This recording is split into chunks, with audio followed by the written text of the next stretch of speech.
Allah Subhanahu wa taala menciptakan makhluk yang sangat spesial, yang diberikan akal, yang diberikan fikiran, yang diberikan nafsu.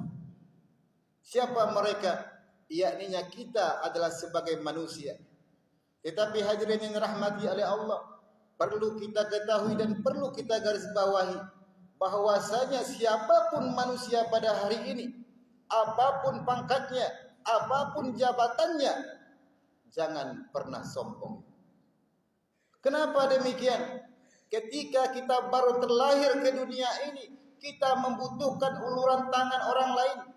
Kita membutuhkan uluran tangan dokter, uluran tangan bidan, agar kita selamat hidup di dunia. Ketika kita beranjak anak-anak, kita dibimbing oleh tangan ayah dan ibu kita, agar kita bisa berdiri, agar kita bisa berjalan. Maka ketika pada hari ini kita sukses, ketika pada hari ini kita punya pangkat, punya jabatan, jangan pernah sombong.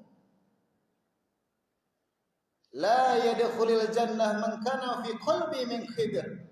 Takkan pernah masuk surga bagi siapapun dia, orang kaya dia, orang miskin dia, siapapun dia, kalau ada kesombongan di hatinya, tidak akan pernah masuk surganya Allah. Oleh karena itu hadirin yang dirahmati oleh Allah, di penghujung tahun 2024 Masehi ini, mari kita renungi diri kita. Mari kita introspeksi diri kita. Jangan kita selalu melihat keburukan orang lain. Yang kita tampak keburukan orang saja, yang kita tampak kejelekan orang saja. Tapi lihat keburukan kita. Lihat ke dalam diri kita. Seberapa banyak kita berbuat baik kepada orang lain. Seberapa sering kita menjadi manusia yang bermanfaat kepada orang lain. Oleh karena itu hadirin yang dirahmati oleh Allah, tak ada kata terlambat bagi Allah Subhanahu wa taala. Saatnya kita kembali kepada Allah. Saatnya kita introspeksi diri kita kepada Allah. Kita bertaubat kepada Allah.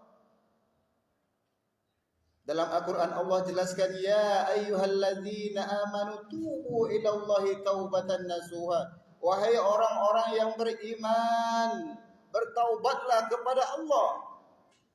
Selagi kita masih bisa menghirup nafas, selagi bisa mulut kita berbicara, selagi bisa mata kita berkedip, maka pintu taubat sangat terbuka lebar bagi kita, siapapun kita. Oleh karena itu hadirin yang rahmati oleh Allah, lihat-lihat ke dalam, lihat-lihat ke diri kita. Di dalam ayat lain Allah juga menjelaskan, A'udzubillahi minasyaitonirrajim. Ya ayyuhalladzina amanu taqullah wal tanzur nafsum ma qaddamat lighad.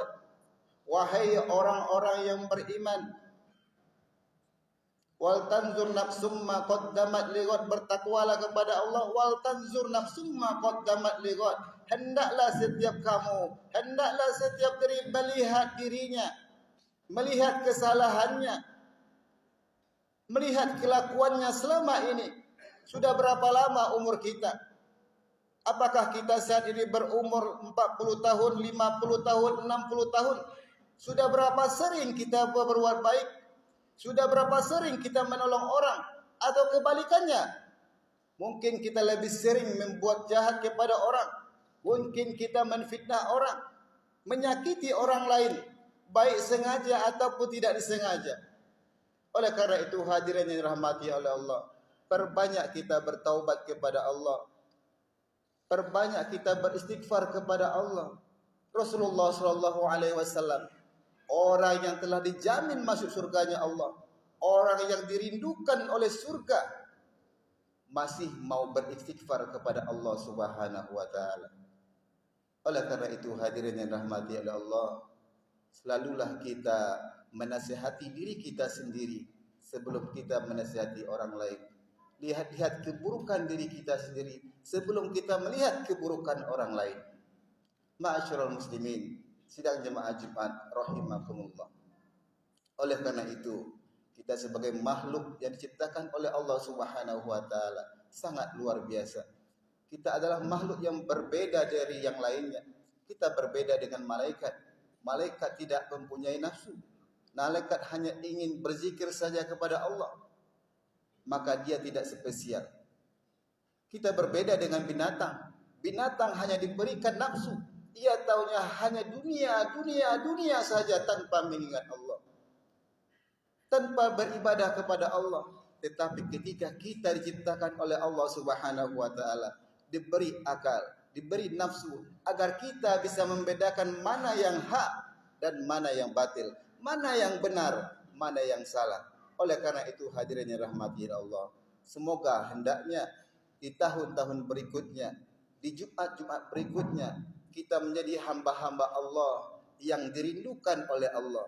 Kita menjadi hamba-hamba Allah yang dirindukan oleh surganya Allah. Kita menjadi hamba-hamba Allah yang dicintai dan diridhoi oleh Allah Subhanahu wa taala.